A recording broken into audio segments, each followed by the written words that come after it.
Retro. Hello there. This is James Arnold Taylor, the voice of Obi-Wan Kenobi, and you're listening to Dennis and Jay on Podcast Stardust. Their behavior is continuously unexpected. So uncivilized.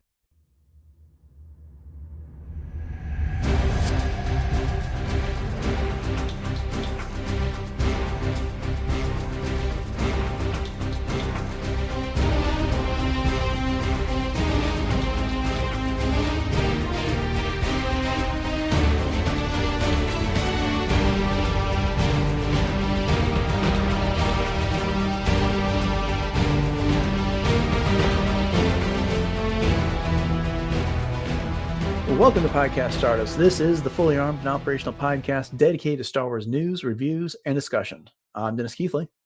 And I'm Jay Krebs. And this episode will feature part 6 of our Revenge of the Sith series. But before we get into Palpatine's continued seduction of Anakin to the dark side, Jay, remind everybody where they can find us on social media. Absolutely. We don't need to convince anyone, hopefully, how easy it is. It is Facebook and Instagram at Podcast Stardust. All right, the dish is aligned, the signal is boosted to maximum output, the shield is down. We are now broadcasting to the galaxy. And as I was just saying a moment ago, this is part 6 of our year-long series on Revenge of the Sith. And we will be breaking down, we're basically at the halfway point in this movie right now. And we are setting up the third and final act with everything that's about to happen here. This is a fantastic segment, Jay. They all are good when we do these, but another great discussion coming up. Absolutely. Yes. And always so much fun to get our guests on here to get their take and their insights on things. And this one definitely is a great one. All right. Well, let's not keep everybody waiting. Here we go. This is Revenge of the Sith, part 6. So we are thrilled to welcome back to Podcast Stardust, Craig Dickinson from Reading Between the Reels. Craig, how are you doing this evening? I'm doing great. I love this movie so much. And what a great segment to talk about, guys. I'm so excited to be here. Thanks for having me. Oh, absolutely. We're excited that you're back. Yeah, we definitely make sure that you get a segment every year now that we do these. And I'm really thrilled that you can make it this month. Before we dive into the segment itself, though, we like to talk to our guests a little bit about their experience with Revenge of the Sith. Jay, you want to go ahead and kick off our questions for Craig? Oh, yeah, I would love to. All right, Craig. So here we go. What was your first experience seeing Revenge of the Sith? How old were you? What are your memories? Who did you go with? All of the details. Okay. Saw it in the theater when it came out, probably first or second day. I guess I would have been 29 when it came out. I mean, I'm a Gen Xer. I grew up with the original trilogy, and so I was eagerly anticipating the prequels when they came out and watched them several times in the theater. I saw this one, I think, 3 times in the theater. Thoroughly enjoyed it. This was one that I still have the t-shirt from it. I remember that was like when Suncoast Motion Picture Company was a place Nice. that they had, the vintage looking shirt, and that one actually is vintage because I wore it just like a week or so ago. And but yeah, no, it's this got me back into buying action figures again. Like even the Phantom Menace thing didn't grab me, but this did. I was like, I need a new Vader. No, I love this movie. I was thoroughly impressed by it. It exceeded my expectations when I saw it in the theater. So this where I rank it in Star Wars, it's right up there. Like it's probably like 1A maybe for me. I really, really like this movie.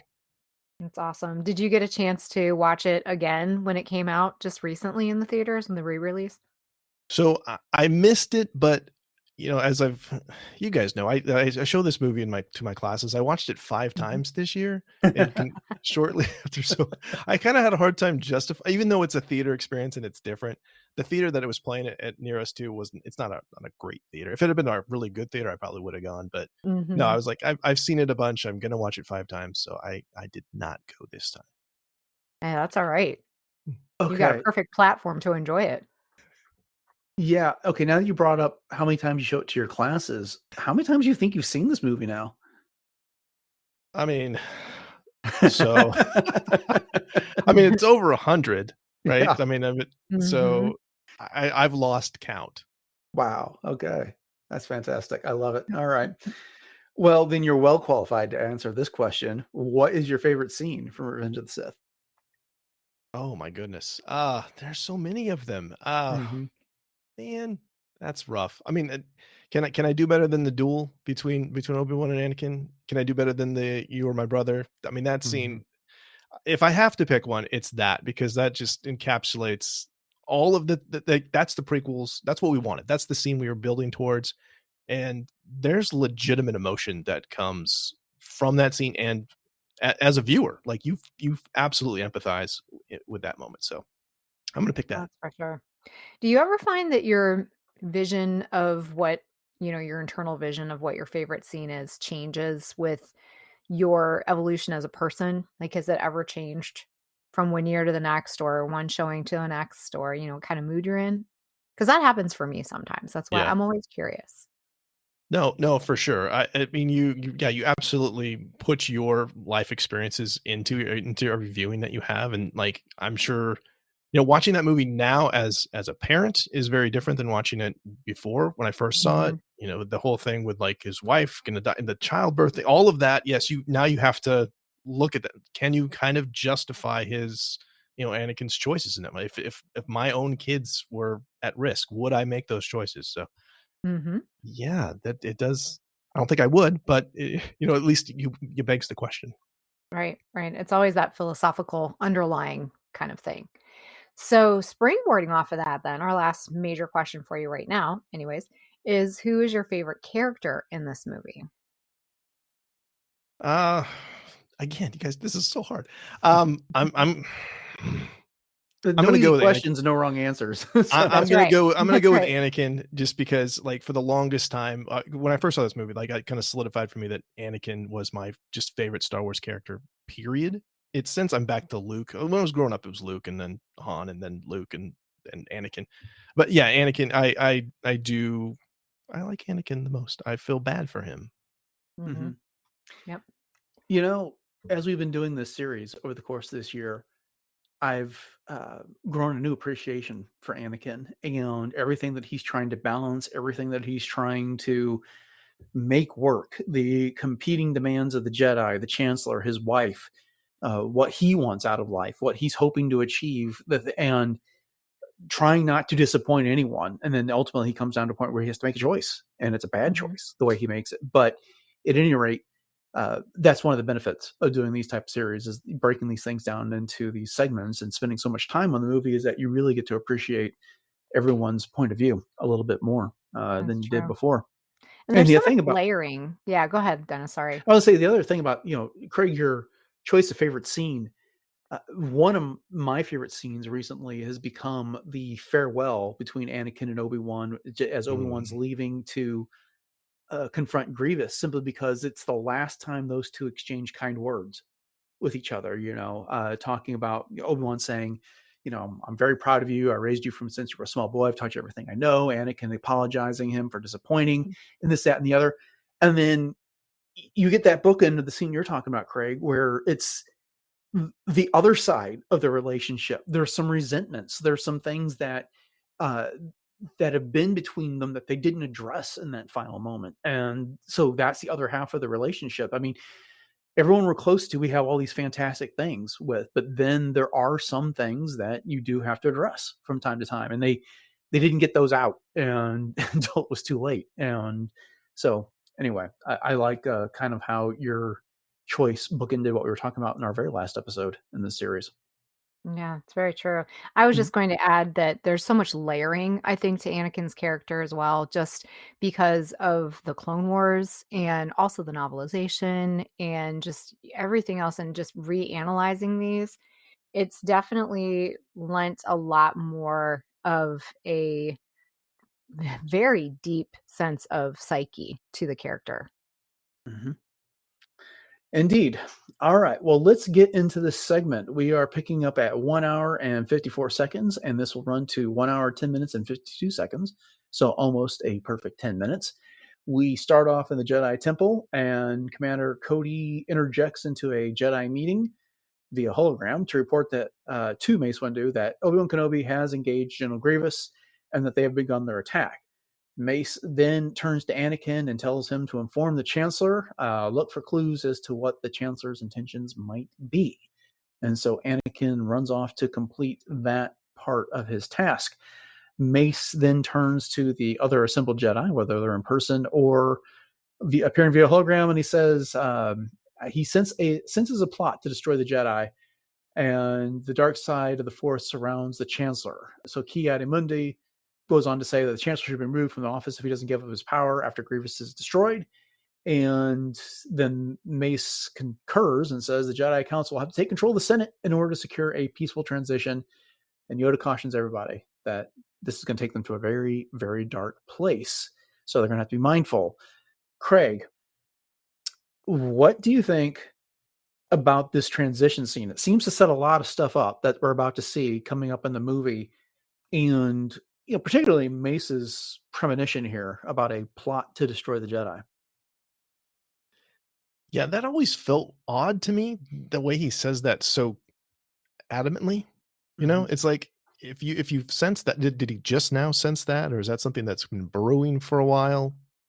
And then to go into essentially what can be viewed as a coup is really interesting, especially because later on we're going to hear Sheev tell Anakin the Jedi are taking over, and there's seeds of that here. So I think it's a really interesting scene that doesn't necessarily paint the Jedi in the best light.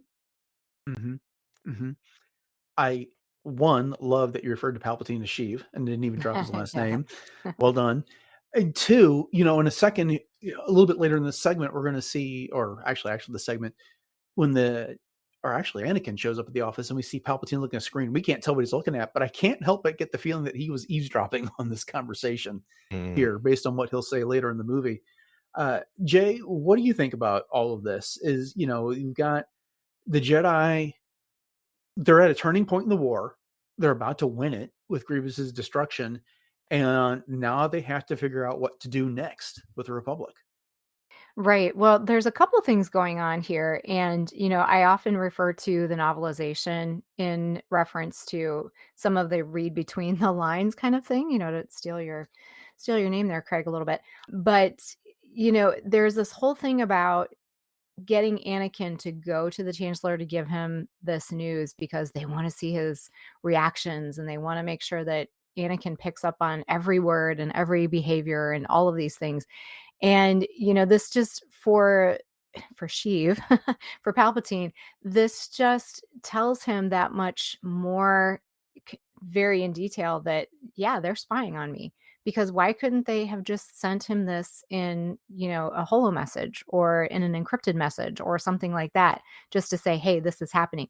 Why did they need to send Anakin as, the messenger boy to deliver this personally kind of thing? So there's that. And then the other part of this too, that you talked about with Mace, we always refer to Mace's force power of sensing shatter points.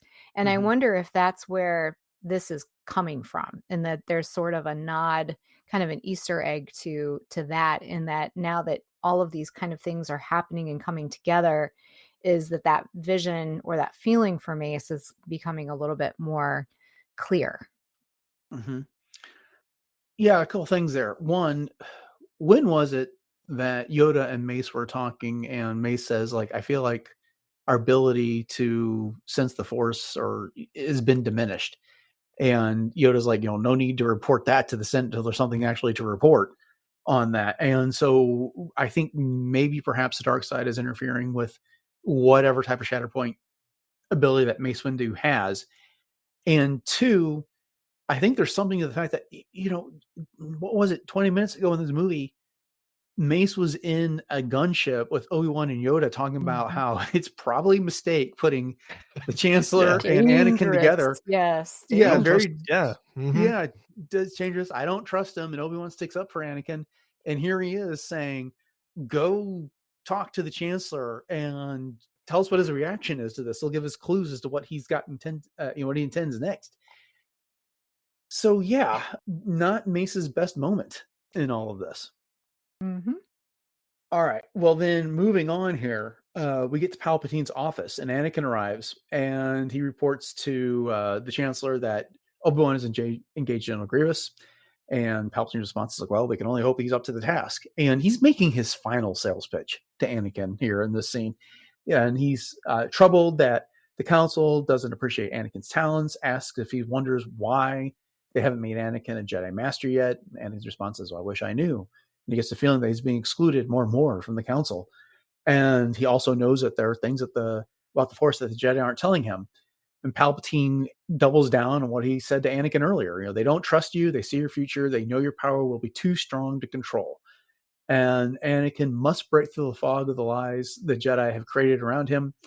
And Palpatine offers to let Anakin know about the subtleties of the Force, how to embrace a larger view. And his mentor has taught him everything about the Force.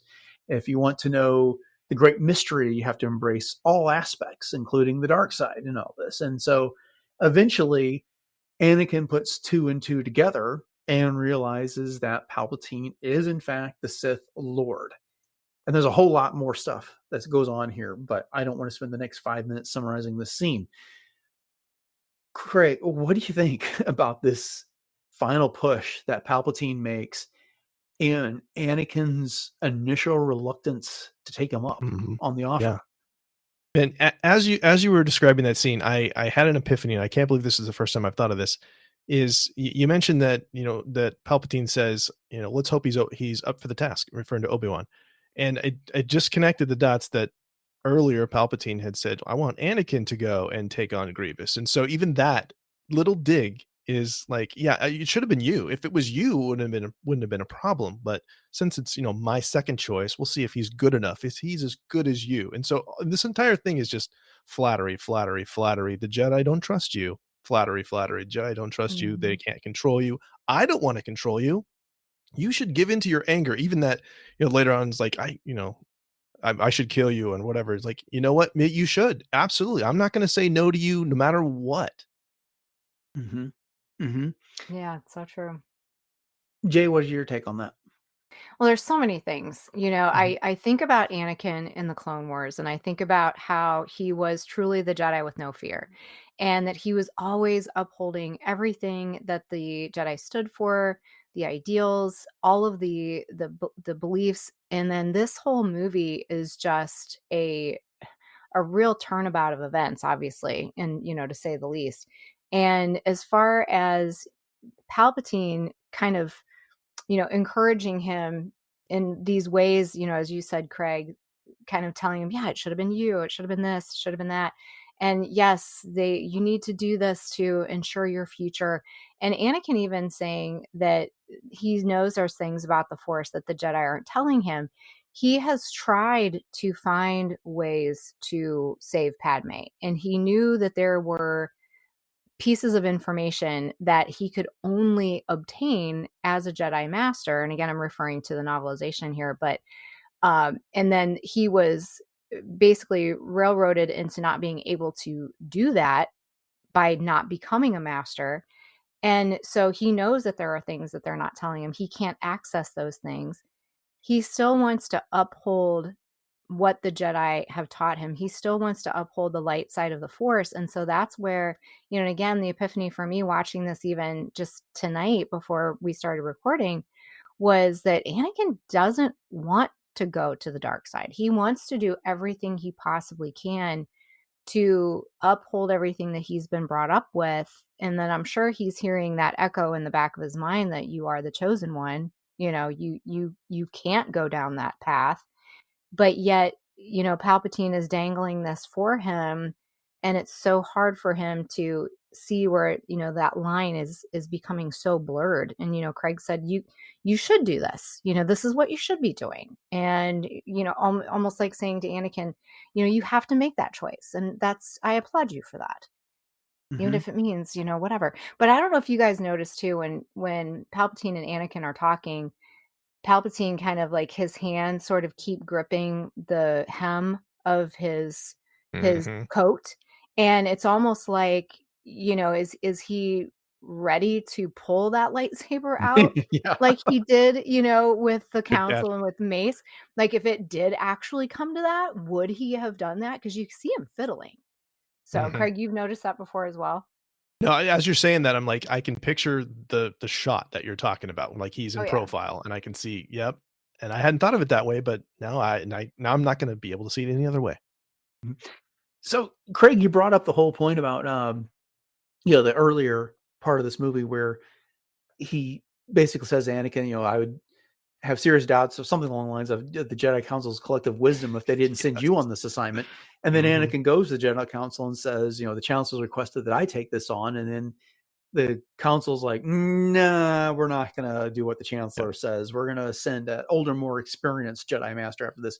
Obi-Wan should go. So yeah, we're going to send Obi-Wan, which is a great observation here. Do you think Sheev made that recommendation knowing that the Jedi would, or in fact, reject it, and then just kind of fuel this entire sales pitch that he's been given to Anakin, that they don't trust you, they know you're too powerful, they fear you, stick with me, I'm the guy that's going to help you achieve your potential. Absolutely. Knowing who this guy is and all the rest of the 4D chess that he's playing, I 100% agree that he's, hey, let's come up with something they're going to say no to. And then you should go ask that question, knowing he's going to get a no, because he's just playing Anakin like a fiddle. And then the other big element that Palpatine, the other big card, I should say, that he plays in this is he says, only through me can you learn the power to save your wife. And then later specifically mentions Padmé by name on this. Okay, I realize this question calls for speculation and we don't have a definitive answer to this. How did he know about this? Either of you have any ideas? Jay, you want to go? Well, I mean, I don't really have any philosophical kinds of things other than to say the Force, Yeah. So, but I don't have a specific, like, put my finger kind of thing on it. So I'm eager to hear what your thoughts are, Craig. I mean, there's not a whole lot of evidence to support this, but I love the theory that Palpatine is putting those images in Anakin's mind, that he's the one transmitting those visions. And just to manipulate. I mean, it fits with his character. I don't know if that's a Force power we've been able to see that you could do that, but the dark side is a path to many abilities, some consider to be unnatural. So, because that's the thing that's hard to tell with him, because Palpatine is, yes, he's a master planner, but he's also great at adjusting on the fly and taking advantage of things that, I could use this to do that. But yeah, how he figures that out, I think, you could very easily see that he's picking up on he knows about Anakin's relationship with Padmé. Right? This is what I'm getting at. I was like, how did he know about this?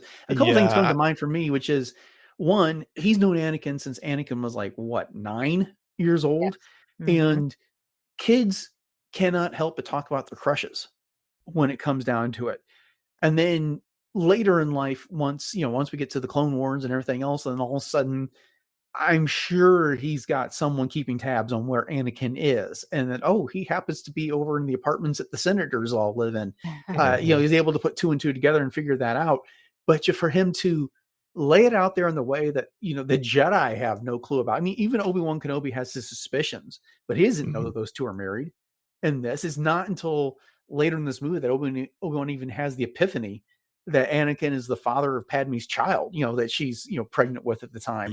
And, Anakin's the father, isn't he? I'm so sorry. And that point is like, Palpatine doesn't even like raise it as a question. He says it definitively in this area. And I have no doubt, Craig, that he's the one that's been feeding Anakin these visions of Padmé dying in childbirth. And it becomes, in that way, it's not a self-fulfilling prophecy, because it's not a prophecy. It's just he works like that though. Yeah. Right. He gave him these visions and then he steered him in that direction. He made him afraid of something happening and then he brought it about in that way. Yeah.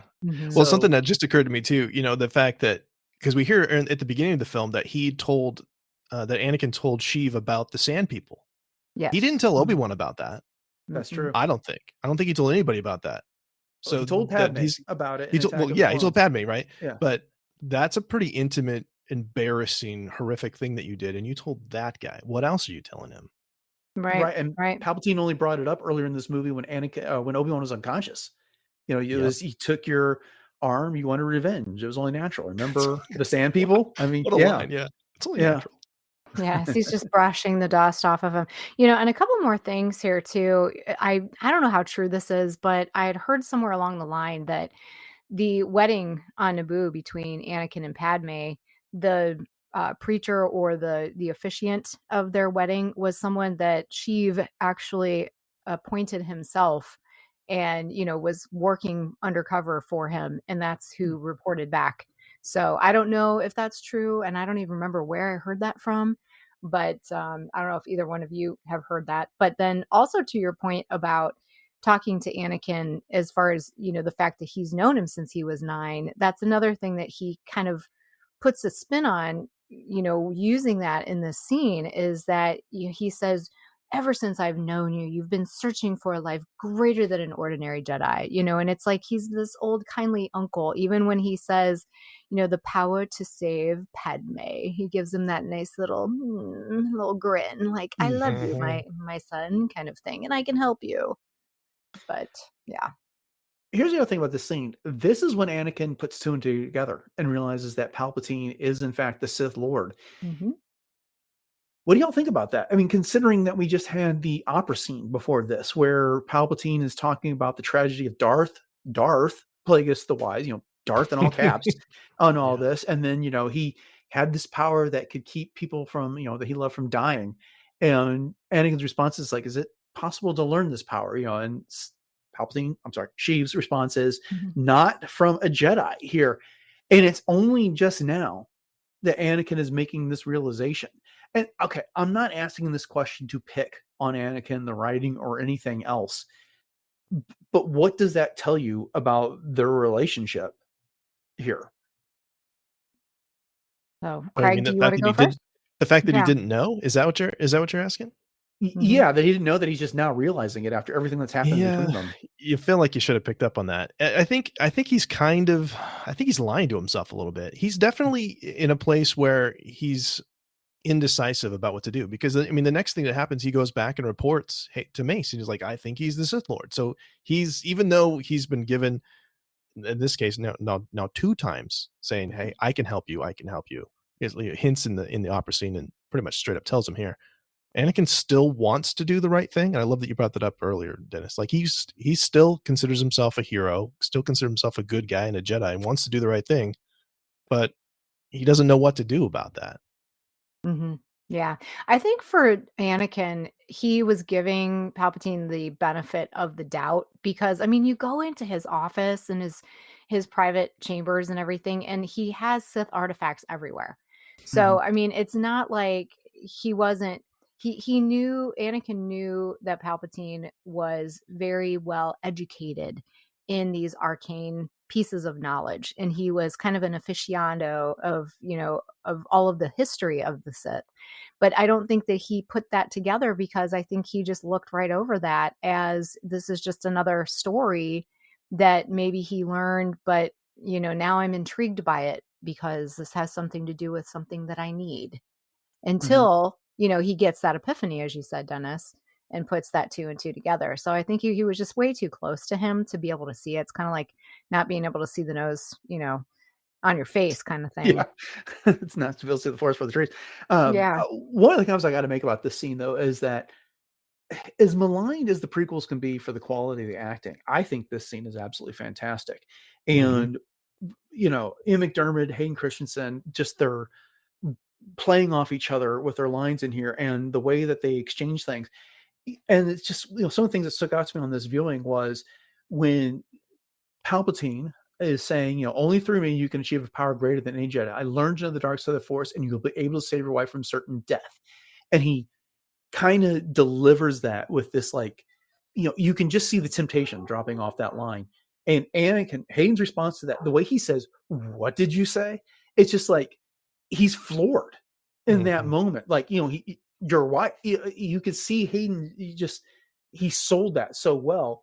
And then later, when he has that epiphany, and in one motion, when he ignites his lightsaber and says, "You're the Sith Lord," it's just like, you can see how thunderstruck he is in that moment. And they didn't accompany it with any music from John Williams when he has that realization, which they do frequently in Star Wars to highlight a reveal or something. Just think about when Luke finds out that Darth Vader is his father, you get the dark side thing. Dun, dun, dun, dun, dun. Right after that, they lit Hayden's cell, that line, in this moment, and it works so incredibly well.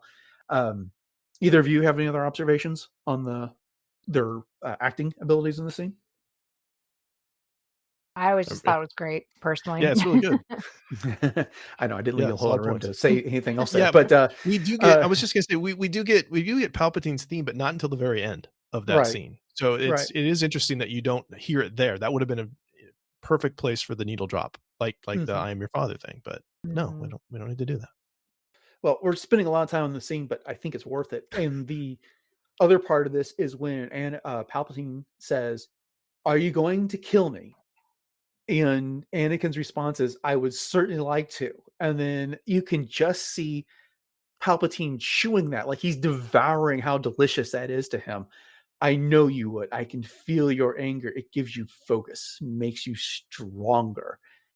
It's just beautiful. The way, it's for something that's so dark. It's just the way he delivers it is incredible. Yeah. Well, now that you say that, it's true. I mean, Ian McDermott is just masterful in that subtle transition from warm mentor, to sinister manipulator. Like you said, his voice lowers, his pacing slows, every line is loaded with intent. And even now, as I'm thinking about it with Anakin, he's got these conflicted expressions, uncertain body language, which is not like Anakin. I mean, he's usually striding around like he owns the joint. You know what I mean? So yeah, now that you're kind of framing it that way, it really does hit home a lot more. Yeah, and Jay, you can see, as you were saying earlier about how Anakin wanted to do the right thing in this movie, you can see at the end of the scene how rattled he is by everything. And, he says that he's going to turn Palpatine over to the Jedi Council. And Palpatine just wants, "Of course you should, but you're not sure of their intentions, are you?" And so, Palpatine keeps making that last bit of the sales pitch. And then Anakin's response is, "I will quickly discover the truth of this." Palpatine's response is, "You have great wisdom, Anakin. Know the power of the dark side. The power to save Padme." And you can tell it's just like, as Anakin's leaving there, Palpatine's like, "Made the sale. I landed this one."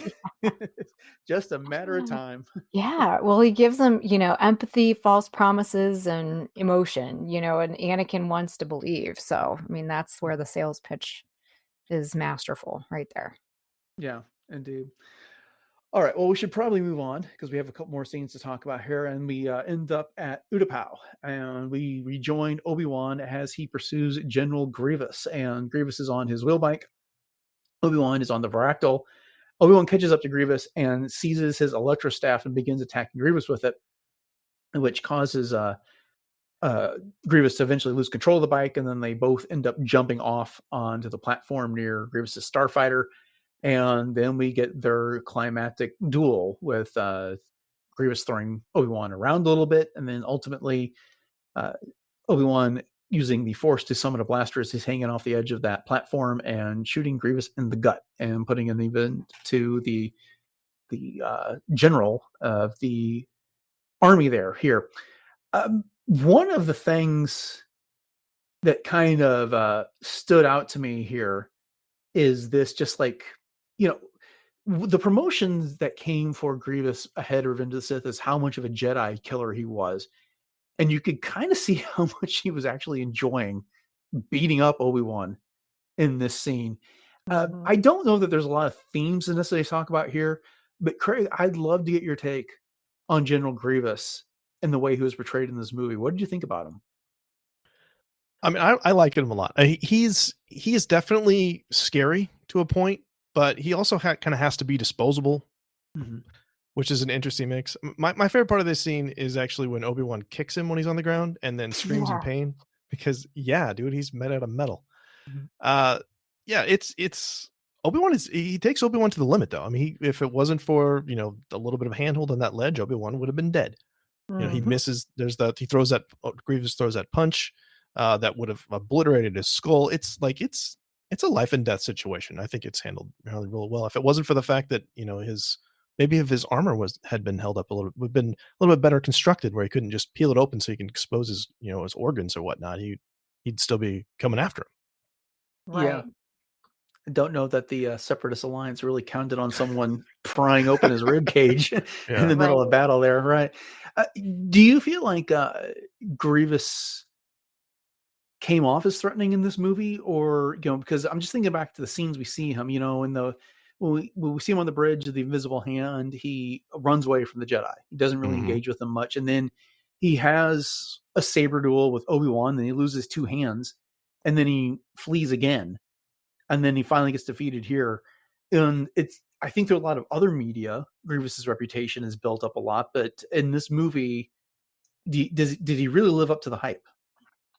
Yeah, that's a great point, Dennis. I'm going to jump in, Jay, if that's okay. Oh, Having yeah. seen the Gendy Tartakovsky, Clone Wars show where he made Mhm. his debut, and he was terrifying in that. And Mhm. seeing that first, and then bringing that knowledge into this film, I think has absolutely colored my impression of him. Because yeah, Mhm. in Sith alone, he's kind of the mustache twirling. He's almost kind of cartoonish, almost. Mace even says he's a coward to run away like he always does. Those kind of things. And he's not the character that we would necessarily associate with. I mean, it's almost like they're two different characters Mhm. in those two different media. Yeah. Mm. No, they are. Yeah, and it's funny that you say that, Craig, because we just rewatched the Tartakovsky Clone Wars the other night because Dennis and I are reviewing Clone Wars again as well, and there's a very Grievous heavy episode that we'll be discussing. We are discussing, or we did discuss at this Mhm. point. So, but yeah, I love what you said though about the fact that yes, he is very intimidating, but he was also made to be disposable in the way that that's exactly how Obi-Wan ends up finding his weakness is that yes, he's got this all of this metal, and as you pointed out, I always laugh and cringe at the same time when Obi-Wan tries to kick Grievous as well. But yet he is, but I think by design made to be destructible and disposable with the cybernetic elements, but yet the the gut sack essentially. Mhm. So here's the follow-up question to all this. Did this make Obi-Wan seem more resourceful, wiser, more cunning as a warrior on this? Because when they rejected the idea of sending Anakin to confront Grievous, it's like we need a wiser, more experienced Jedi. Master Kenobi should go, and so they sent him, and now he was successful. Was there enough done here? And one of the reasons I'm addressing this question to you, Craig, is because you delve into these type of things on your podcast, and I really value your opinion on that. But did that come across? Did that work the way you think maybe they intended? Man, I think so. I mean, the beginning of this segment starts with him losing his lightsaber. So he Mhm. kills this guy who's masterful in lightsaber combat and has killed who knows how many Jedi. After he follows him on the on the Vractal, and he has that whole chase, and then it's hand-to-hand combat, and then ultimately kills him with a blaster. And it's like he's showing a whole bunch of a wide range of skills that we hadn't necessarily seen from him. Whether or not Anakin would have done something different, I don't know. But Mhm. yeah, I think that he definitely shows just because of the variety of attacks, shows that he's well experienced. Mm-hmm. Okay, you just said something that made me think of a question. What if the Jedi Head Council had in fact sent Anakin on this mission? Do we end up with the catastrophe of this movie that we finally do? I mean, if they had said, Yoda and Mace Windu had put their ego in check for just a second and said, you know what? This guy who's been so powerful for us and done such a great job during the Clone Wars, Mhm. yeah, let's send him after Grievous. He hasn't fought him yet. Obi-Wan has done so a number of That's times. true. Yeah. Mhm. Mm-hmm. If they send Anakin after this, um, does Palpatine ultimately end up in a place where he can issue Order 66 and slaughter all the Jedi? What? Yeah. I mean, again, I'm calling for speculation here. I realize that, but that's one I of the things mean, we do on this show. Obi-Wan uses the Force to push, or to force push Grievous up into the ceiling at that one point, and he comes crashing down. But again, you're on a precipice at the end. Why didn't you just throw him off and it'd be over? Mm-hmm. Like, I Good think point. Anakin would have been a lot more brutal with him. Mm-hmm. I don't think he would have shied away from that at all. So, and after having lost his lightsaber twice in Attack of the Clones, maybe he'd be a little bit more careful with his. Aha. Good Good point. point. What do you think, Jay? How have things been different if Anakin had shown up? for Oh this instead. gosh, yeah. I mean, the fact that we now know how many times Grievous and Obi-Wan have actually met up, that decision to send Obi-Wan definitely makes a lot more sense. But Anakin is, as you said, he's a lot more brutal, and I think he definitely would have been a lot more brutal. But I also think that he, like you said, Craig, to your point, that he would have used a lot more of the Force to his advantage instead of relying on, some of these other tactics and some finesse that, of course, Obi-Wan is great with, but yet, I don't know, because if Grievous would have been successful, yeah, that's a huge what if kind of thing. But I think that Palpatine, in some ways, probably manipulated that as well because he didn't want to lose his future, protege kind of thing. So Yeah, well, it gets back to the question that we were yeah. talking about earlier, where Mhm. Palpatine planted this whole idea. Tell the council they should send you after Right. Grievous, So and the that they council don't. rejects it Right. because Palpatine made the suggestion, and so they send Exactly. Obi-Wan instead. Well, if they'd send Anakin, well, who's going to be there at the Jedi Temple to go tell Palpatine that Anakin had just engaged Grievous? Mhm. And so, that gave Palpatine the opportunity to make his last second sales pitch to Anakin about, save your wife, yada, yada, yada. I'm assuming Palpatine's not going to give up after that point. And probably what would have happened would have been he would have called Anakin at Utapau's like, you have to get back here as soon as possible. The Jedi are trying to take over. And whether they had captured him or not, Anakin would have showed up and Palpatine would have told him the same series of lies. It's like, Mhm. I'm the only one that can give you the power to save your wife, that type of thing. Help me get out of here, whatever prison cell he's sitting in, and we will reclaim the Republic and overthrow the tyranny of the Jedi, that type of a thing. This just made it more expedient for him to get to his end goal and things. So I like what if stories. What can I say? Oh yeah, for sure. Me too. All right. Back at the Jedi hangar, Anakin shows up and reports to Mace Windu that they just, or actually Mace tells him that they just got the news that Obi-Wan has destroyed General Grievous, and they're on their way to make sure the Chancellor returns power to the Senate. And then Anakin's like, I'm not so sure that he's going to give up power so easily, and he says he's pretty sure that he's the Sith Lord they've been looking for. And Mace is thunderstruck by this, and he's like, a Sith Lord? I can't do a good Samuel Jackson, but there we go. And then Anakin's like, well, he knows the ways of the Force and has been trained to use the dark side. And Anakin makes the plea, you're going to need my help on this. But Mace says, you need to stay behind for your own good. I sense a great deal of confusion in you. There's much fear that clouds your judgment.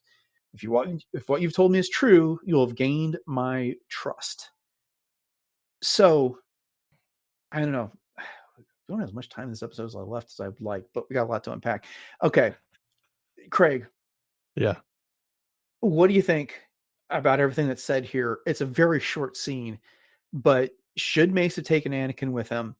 Two, this notion that he's now just possibly regaining his trust in light of everything else we talk about it. Mhm. What do you make of all this? Yeah, you've known him for what, 14 years, and you don't trust him? Yeah. Yeah, he absolutely should have took Anakin with him. I mean, the fact that, and well, I love the way that this is set up, but I mean, it's a spoiler for what's coming next, but most people are listening to this have seen it. Anakin comes in and sees the aftermath. He doesn't see Sheev murdering Jedi Master after Jedi Master. If that happens in front of him, or maybe it doesn't happen because Anakin steps in and takes on Palpatine himself. Like, this change, like, a lot of this kind of hinges on the fact that Anakin's in the dark, in my Mhm. opinion. And then Mace not trusting him. But again, I'm going to just go with Palpatine just played this whole thing. He knows that Mace Windu doesn't trust him. So Mhm. he's counting on that. And he probably would have had a counter for that as well. But yeah, the fact that he keeps Anakin out of that allows for Anakin to come in and just see Mace Windu threatening Palpatine. That's the way that's his first impression. And then to try and fight that back it's going to be Mhm. rough. Mhm. Right. Yeah, What are because your I think, yeah, for Anakin, I feel like, again, getting back to this idea that Anakin wants to do the right thing. Anakin wants to uphold the ideals of the light side, and he wants to turn in Palpatine as being the Sith Lord. But it's like as soon as those words come out of his mouth, you can almost see Anakin like throwing out the fishing rod and trying to like pull it back because he's in a lot of he's on that precipice of this is the right thing to do, but oh gosh, what did I just do? Because once Mace leaves, that's when that realization hits him. And, I think as far as Mace not letting Anakin go, yeah, that is a huge tipping point, because that is the moment where Anakin does start to second guess everything, because he's not there to be able to just arrest Palpatine. Like, he's sitting there thinking to himself, well, what if this goes wrong? And, I can't control this.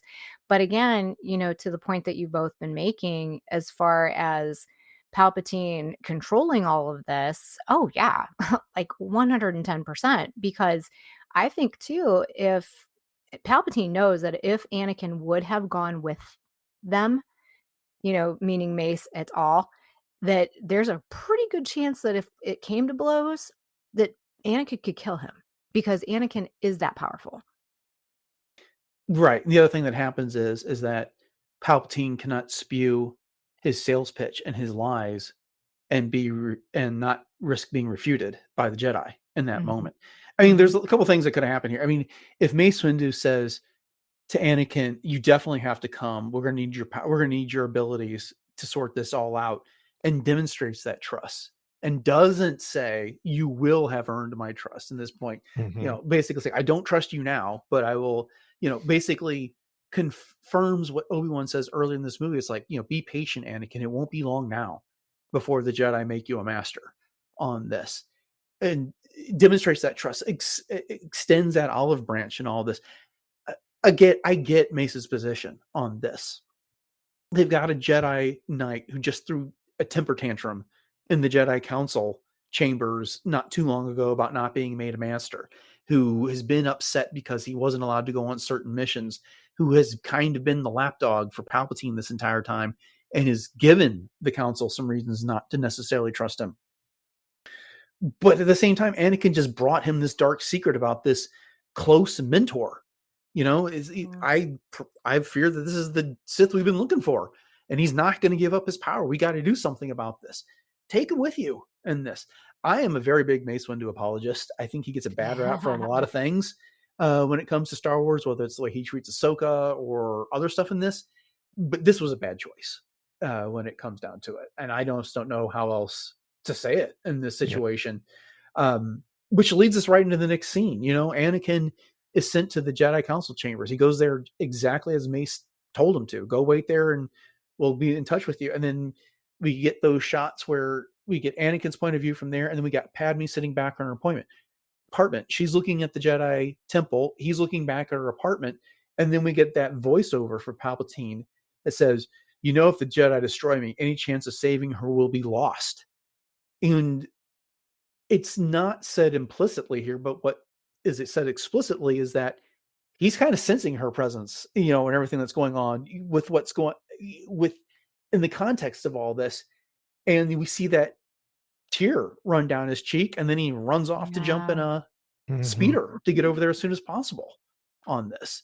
So I don't know. It's a movie that I loved when I saw it for the first time in 2005. But again, breaking it down in these segments, these moments here just shine like never before. But I talked a lot. Craig, what other impressions do you have of this scene? I mean, Padmé's ruminations, the song that is playing, the haunting soprano voice, the strings, they got a little synth in there. It's so unsettling, but yet beautiful at the same time. There's no dialogue in the scene. It's so beautifully shot. Like, I could go on and on about just how perfect that scene is. Maybe I should have said that's my favorite scene. There's so many of them. But yeah, it's just, whenever I watch this with my students, I'm like, guys, just everybody silence, just watch what's happening. There's so much to absorb as you see. Yeah. And then you did it perfectly, Dennis, like with the tear, he's trying to make a decision. Clearly it's back and forth. He's literally torn about what he's going to do. Well, metaphorically torn. And then the tear, he knows she's going to die. But my biggest question, the voiceover is that in his head, or is that Sheev talking to him? It's not clear. I don't think it has to be clear. Clearly he's going to be thinking that Anakin's going to be thinking that, whether or not that's actually being communicated to him, because that is the choice. And I love how it's subtle enough where you can miss that. It can be buried in the mix. It's not super loud, but it's just that kind of, to your point, just a cherry on the top. I completely forgot about it until this viewing. And it only picked up on it this time because I had the closed captioning on. Mhm. but I had not heard that in any of my previous 2 or 3 dozen viewings of this movie. So, no, you're absolutely right. Jay, what do you think of this?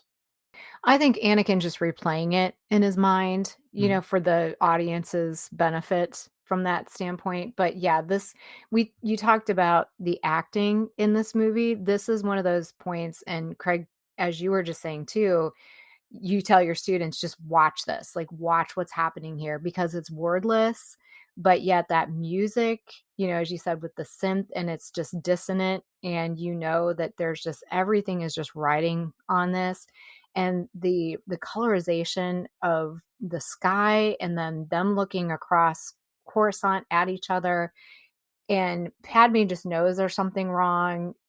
Some people speculate that it was her, like, force sensitivity. I just think it's emotional intuition because she knows how emotionally charged he's been, and it's just that connection that the two of them share. And Anakin is panicking at this point because he's the fear that has been building up in him to this point has been like a dam, and the dam's about to break, and he knows, and rightfully so, that Palpatine could die, and there goes all the secrets that he needs to know. And the Jedi's pushed him away essentially, and they're making this move that might force him to make this irreversible choice of his own. Yeah, you bring up some good points. I like you mentioned the color of the sky. It's sunset. This Yes. is the sunset on Anakin's career as a Jedi. Here, he's about to make a choice. He's about to become a Sith in all this, and this is his last moments as a Jedi. And two, the the emotional intuition that you're talking about comes right after, earlier in this movie, Anakin tells Padme, it's like, I feel lost. Yes. Not the Jedi I should be. I want more, and I know I shouldn't. The Jedi don't trust me, and this, that. And so that has to be going through her mind in Mhm. in these moments here. And she's very in tune with her husband there. She's known Anakin better than anyone for years and years. And at the end of this movie. Yeah, it's heartbreaking. It is. It is. All right. Well, that brings us to the end of the segment. Do either of you have any other final thoughts on the past 10 minutes we just discussed? Craig, I'll throw it to you. I mean, again, you picked such a when I saw the time signature for this and I queued it up, I'm like, "Oh my gosh, I love this part so much." Mhm. What a great film and just some crucial moments. I mean, it's the turning point, which is great. What's about to come up, and I love that it ends on a cliffhanger, even though it's painful. It's painful in the best possible way, but it includes some of my most favorite things. Like I said, that Padme's rumination song, like it's so haunting. The confrontation with Anakin and discovering that Palpatine is the Sith Lord, which I don't know if there were ever people that were surprised by that, but hopefully they were. It's so good. I just love it all. Mhm. Jay? Yeah, no, I'm with you, Craig. I mean, this is, again, every time we do these, we always say how much more clarity, and there's always some epiphany, and there's always something that comes from these, and just again tying the threads together, whether it be with Grievous and the Clone Wars, or some of the other media that we've seen, and it's every time it just enriches the experience just that much more. Indeed. Indeed. All right. Well, this has been fantastic. I'm really glad we got to do this. Craig, thank you so much for joining us. You always bring your A game, and this is with no exception here. We talked a little bit about your podcast during this discussion, but please remind everybody what your show is about, where they can find it, and where they can reach you. Yeah, reading between the reels. We're everywhere you listen to podcasts. New episodes every other Wednesday. By the time this drops, our first episode, most current episode, will be from our summer Star Wars series featuring you, Dennis. Yay. Yeah, we're talking to my kids after they do their 6-week Star Wars unit. Yeah, well, you can find us on X and Instagram, Facebook, all the places. Just look for us there. And yeah, we'd love to hear what you think about what we're doing. And we're also in the middle of a films of Christopher Nolan series. We took a break for the summer. So our last one for that would be The Prestige. And so we're going to take a long break between that and The Dark Knight, which is going to be painful, but we'll get to that in August. But yeah, we're having a lot of fun with all of those things. Awesome.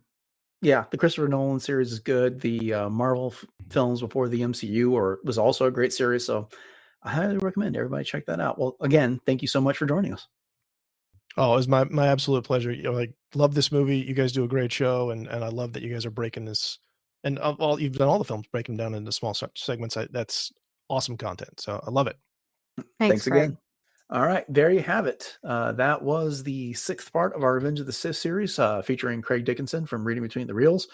As we were just saying a moment ago, you need to go check out that podcast if you haven't done so already. He and his co-host do a fantastic job diving into movies, so from all kinds of angles, the acting, the best moments, dialogue, camera angles, the likes. They are well versed in that type of thing, and they do a fantastic job over on that show. And this was a great discussion here. I mean, we've been talking about this for a few months now, but just the way that Palpatine laid out his plan and put it into motion to convert Anakin over to the dark side. And it's just been really cool to see how that worked in detail over the last couple of months.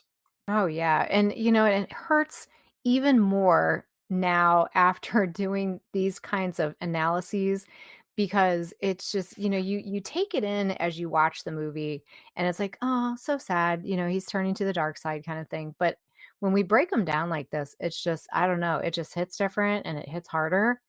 And, even Craig said, like, he's seen this movie probably near 100 times and there's still insights to be had.